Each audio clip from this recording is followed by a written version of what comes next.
NDA ने एक बड़े ही सधे हुए शेफ़ की तरह कोई एक रेसिपी बनाई है। मैं क्यों ये उदाहरण दे रही हूँ आपके सामने एक शेफ़ का, क्योंकि जिस तरह एक शेफ़ जब कोई पकवान बनाता है तो बड़ी बारीकी से वो हर एक इंग्रेडिएंट्स का ध्यान रखता है कि कौन से मसाले, कौन सी चीज़ उसमें कितनी मात्रा में पड़े कि वो पूरी की पूरी जो रेसिपी है वो बिल्कुल सधी हुई तैयार हो और जो खाने वाले लोग हैं उनको वो पसंद आए।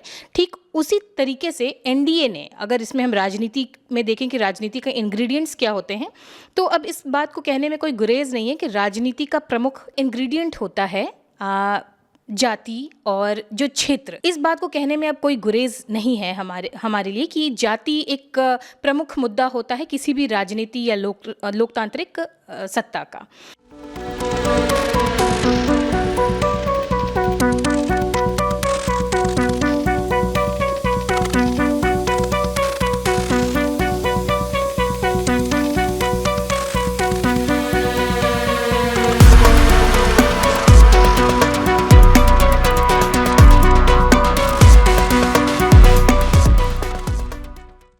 नमस्कार, आप देखना शुरू कर चुके हैं फर्स्ट लुक बिहार, जहां हम आपको दिखाते हैं खबरें जो जानना ज़रूरी है। और मैं हूं निशाश्री। कल 20 नवंबर को बिहार विधानसभा में जो नव गठित सरकार है उनके मंत्रिमंडल की शपथ ग्रहण समारोह जो है वो बड़े धूमधाम से पटना के गांधी मैदान में की गई।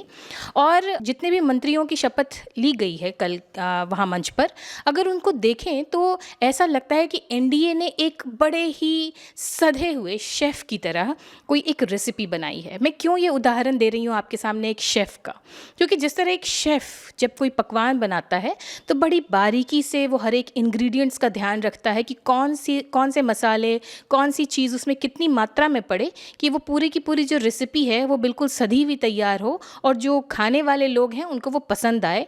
ठीक उसी तरीके से एनडीए ने, अगर इसमें हम राजनीति में देखें कि राजनीति के इंग्रेडिएंट्स क्या होते हैं, तो अब इस बात को कहने में कोई गुरेज नहीं है कि राजनीति का प्रमुख इंग्रेडिएंट होता है जाति और जो क्षेत्र। इस बात को कहने में अब कोई गुरेज नहीं है हमारे लिए कि जाति एक प्रमुख मुद्दा होता है किसी भी राजनीति या लोकतांत्रिक सत्ता का।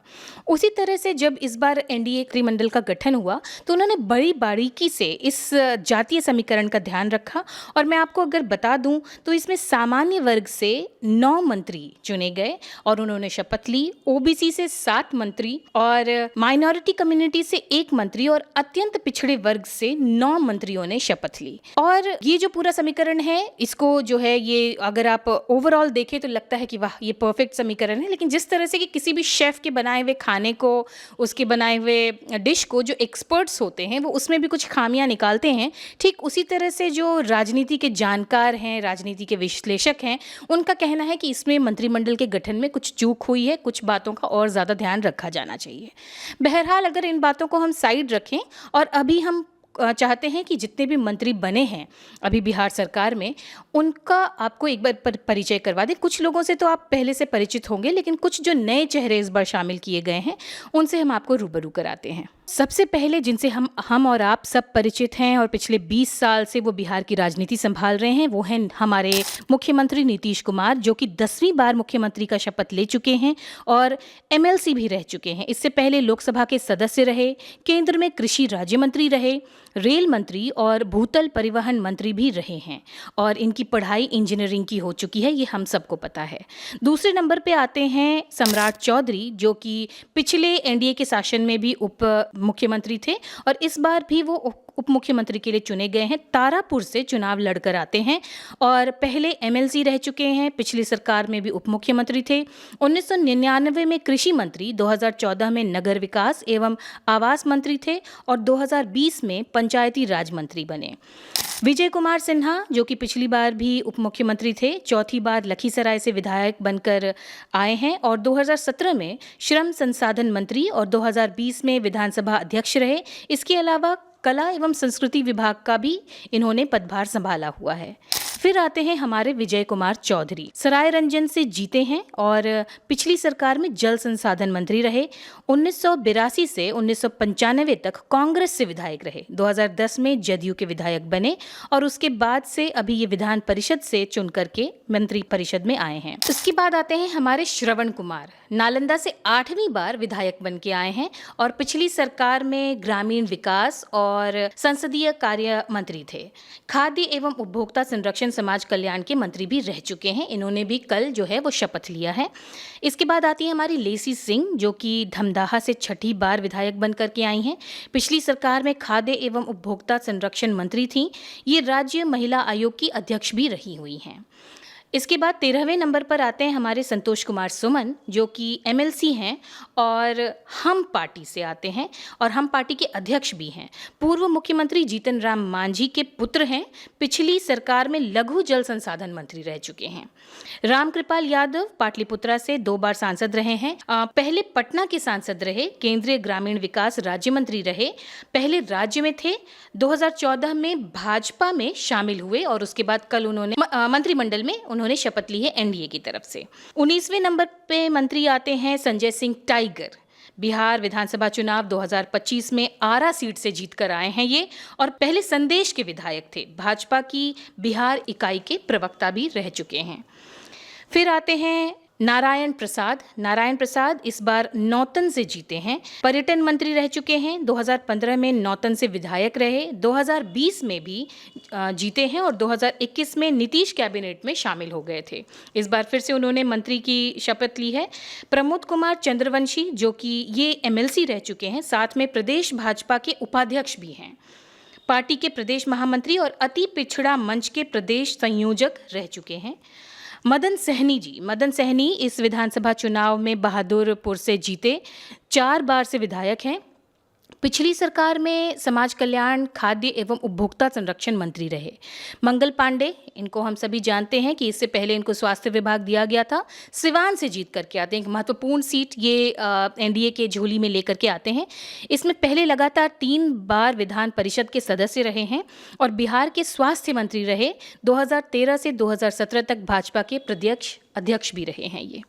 डॉक्टर अशोक चौधरी, इनका नाम इस चुनाव में कई बार हमें सुनने को मिला था। किस सिलसिले में ये बताना ज़रूरी नहीं है, लेकिन एमएलसी हैं ये और पिछली सरकार में भवन निर्माण फिर ग्रामीण कार्य मंत्री रहे। कांग्रेस से राजनीतिक सफ़र शुरू किया। 2000 में पहली बार बरबीघा से विधायक बने थे। दीपक प्रकाश का नाम सबसे ज़्यादा इस बार के मंत्रिमंडल के चुनाव में आ रहा है, इसलिए क्योंकि उपेंद्र कुशवाहा के ये बेटे हैं और इस बार किसी भी चुनाव में इनकी कोई हिस्सेदारी नहीं थी, लेकिन फिर भी इनको जब मंत्री की शपथ दिलवाई गई तो राजनीतिक गलियारों में कई तरह के विवाद, कई तरह के चर्चे जो हैं वो चल निकले। दीपक प्रकाश विधानमंडल के किसी सदन के सदस्य अभी नहीं हैं। 2011 से 2013 तक सॉफ्टवेयर इंजीनियरिंग किया। 2019 से 20 से राजनीति में सक्रिय रहे हैं और इनकी उपलब्धि में, जैसा मैंने पहले बताया कि उपेंद्र कुशवाहा के पुत्र हैं, यही इनकी उपलब्धि है फिलहाल। खैर, इसके बाद नाम आता है सुनील कुमार का, जो कि बिहार विधानसभा चुनाव 2025 से में भोरे से जीते। आईपीएस अधिकारी रहे हैं। पहली बार 2020 में विधायक बने। पिछली सरकार में शिक्षा मंत्री थे। अरुण शंकर प्रसाद खजौली के विधायक हैं। साल 2010 और 2020 में भी विधायक रहे हैं। पिछली सरकार में विधानसभा में एनडीए विधायक दल के सचेतक थे। रमा निषाद का नाम आता है। रमा निषाद, जिन्होंने की अपनी एक अलग पहचान बनाई है इस बार के चुनाव में। बिहार विधानसभा चुनाव 2025 में औराई सीट से जीत कर गई हैं और सबसे ज़्यादा वोट, एक जो मार्जिन वोट है वो जीत करके ये औराई से मंत्रिमंडल की सदस्य बनी हैं इस बार। पहले वार्ड पार्षद रही हुई हैं। मुजफ्फरपुर के पूर्व सांसद अजय निषाद की पत्नी हैं। संजय कुमार सिंह महुआ से आते हैं, पहली बार विधायक बने हैं। राजद अध्यक्ष लालू प्रसाद के पुत्र तेज प्रताप यादव को हराया है। लोजपा आर के वरीय नेता हैं, उस हिसाब से इन्होंने एक महत्वपूर्ण सीट जो है वो एनडीए की झोली में लाकर दिया है। विजेंद्र प्रसाद यादव सुपौल से जीत कर आए हैं। पिछली सरकार में ऊर्जा मंत्री थे। 1990 से लगातार विधायक हैं। साल 2000 से 2025 तक जदयू के टिकट पर चुनाव जीतते आए हैं। ये एक बहुत बड़ी बात आती है और एक बड़ी उपलब्धि भी इनके नाम पर आती है। इसके बाद नाम आता है डॉक्टर दिलीप जायसवाल का।